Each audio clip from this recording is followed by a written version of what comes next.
Relawan PMI bersama warga berupaya mengevakuasi pohon sengon yang tumbang dan menimpa teras Masjid Al-Hikmah lingkungan Teleng, Kelurahan Sidoarjo. Dengan menggunakan benso, warga memotong batang sengon yang bersandar di teras masjid. Akibatnya kubah dan teras masjid mengalami kerusakan. Kejadian tersebut terjadi pada hari Rabu, sekitar pukul 12 siang setelah wilayah setempat diguyur hujan disertai angin kencang. Menurut penuturan warga, kencangnya angin membuat puluhan sengon itu sedikit demi sedikit tumbang ke arah timur dan satu pohon diantaranya menimpa masjid.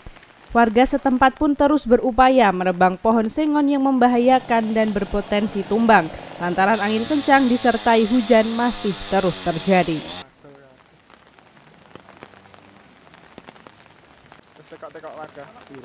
Itu agak hujan itu tadi, akan hujan, ada angin kencang, langsung pohon-pohon tumbang, gitu. Grosok, gitu. Terus ibu lari nggak? Enggak, saya nggak lihat di teras itu. Tadi kejadiannya jam 11, hujan dan angin lebat. Kejadiannya jam 11 siang. Sangat biasanya nggak seperti biasanya, ini sangat lebat itu, bisa menumbangkan pohon sengon.